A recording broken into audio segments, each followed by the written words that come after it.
নমস্কাৰ আগৰ দুটা ভিডিঅ'ত আমি উৎপাদক বিশ্লেষণ পদ্ধতিৰে গসাউ নিৰ্ণয় কৰা আলোচনা কৰিছিলোঁ আজি এই ভিডিঅ'ত আমি আলোচনা কৰিম চুটি হৰণৰ নিয়মেৰে গসাউ নিৰ্ণয় কৰা আৰম্ভ কৰাৰ আগতে আপোনালোকলৈ অনুৰোধ ভিডিঅ'টো চাই ভাল লাগিলে লাইক কমেন্ট কৰিব আৰু চেনেলটোলৈ নতুনকৈ আহিলে চেনেলটো সাবস্ক্ৰাইব কৰি ল'ব চুটি হৰণৰ নিয়মেৰে গসাউ নিৰ্ণয় কৰা আমাৰ প্ৰথম প্ৰশ্নটো হৈছে 12,18 প্ৰথমে আমি সলিউশন লিখি ললো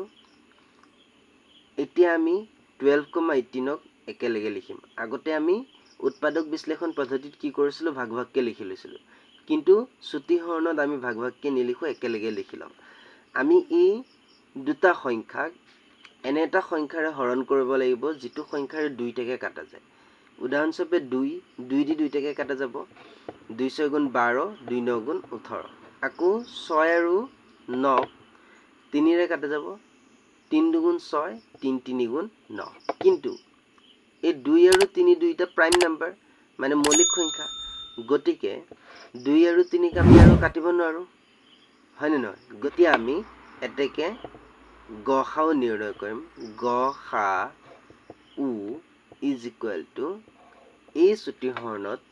মনত ৰাখিবা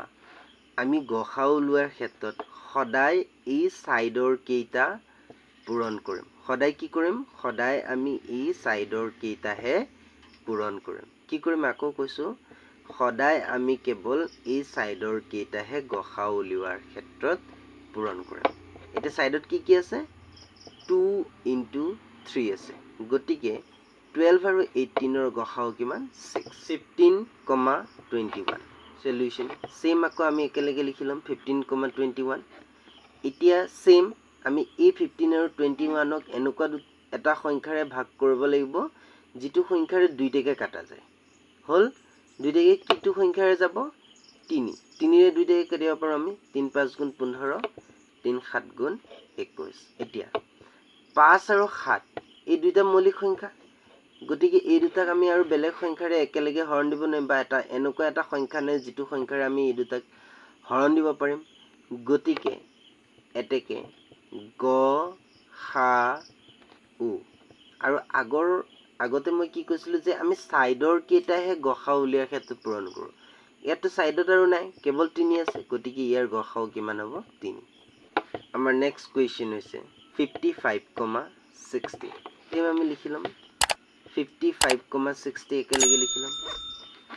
সেম নিয়ম যে আমি এই দুইটাকে একেলগে কি সংখ্যাৰে ভাগ দিব পাৰিম দুইটাকে আমি 2 টাকে 5 দি যায় গতিকে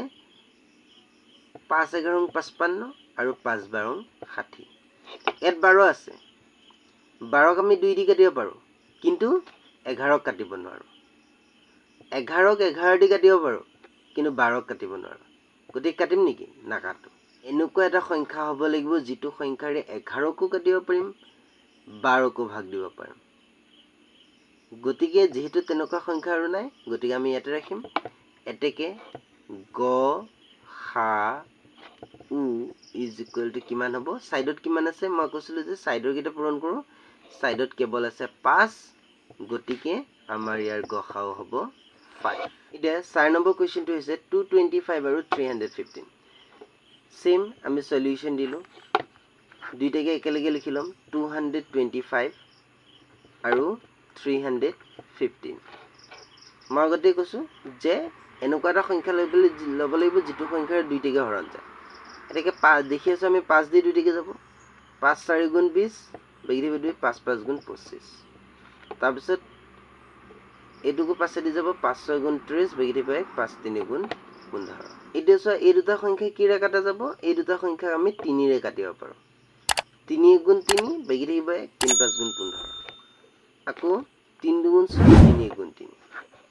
এতিয়া এই দুটা সংখ্যা কি ৰে কাটিব পাৰো 3 ৰে কাটিব পাৰো 3 5 গুণ 15 3 7 গুণ 21 এতিয়া এই দুটা কি সংখ্যা মৌলিক সংখ্যা গতিকে এই দুটাক আৰু বেলেগ দি আমি একেটা সংখ্যাৰ 2 টাকে একেলগে কাটিব নোৱাৰো গতিকে